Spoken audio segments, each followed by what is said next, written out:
La Martinique Catared a débuté dimanche 22 janvier de la commune du Robert. Les 72 concurrents ont pu en découdre sur un terrain de jeu rendu particulièrement difficile par les caprices du vent.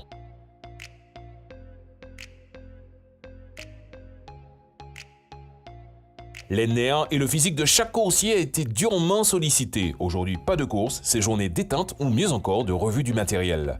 Les 3 jours de régate ont mis à rude épreuve les embarcations. Cet équipage formé il y a à peine 2 mois s'affaire à remettre tout en état.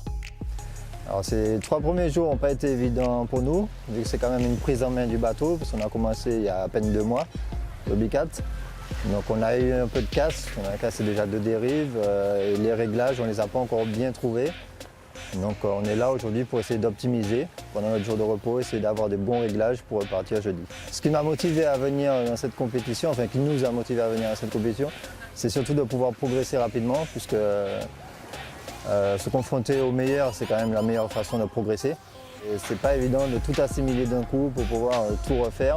Après c'est vrai qu'on a eu un contact avec un équipage français qui nous aide, qui nous permet d'avancer et qui nous donne des astuces et des choses à faire et pas à faire.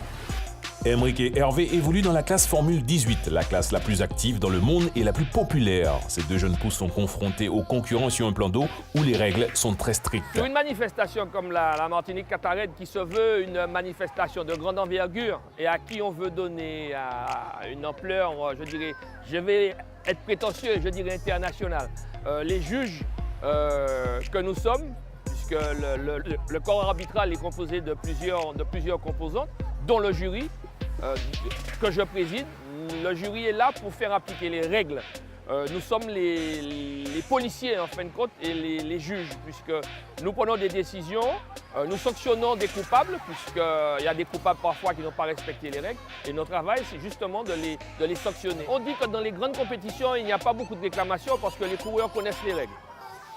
Une fois la réglementation appliquée et que la course se déroule dans les règles de l'art, il est impératif pour une compétition comme la Martinique Catared de bien figurer dans le classement.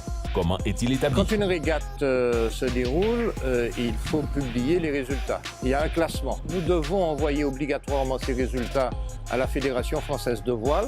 C'est une obligation parce que ça permet aux coureurs d'avoir un classement national. C'est ça qui est important. Pour recevoir chaque année des champions de la classe Formule 18 ou Formule 16 ou encore Flying Phantom, la Martinique Catared doit répondre à certains critères. C'est une compétition qui est classée, alors je ne vais pas entrer dans les détails techniques, les compétitions en matière de voile ont un certain nombre de classements, on appelle ça des grades. La compétition, le Martinique Catared est classé en grade 4, donc c'est déjà une compétition de haut niveau. Hein. D'ailleurs, j'en veux pour preuve que les arbitres qui officient sur cette manifestation, ce sont des arbitres nationaux, où on a des coureurs locaux, c'est vrai, mais on a des coureurs internationaux, des coureurs nationaux.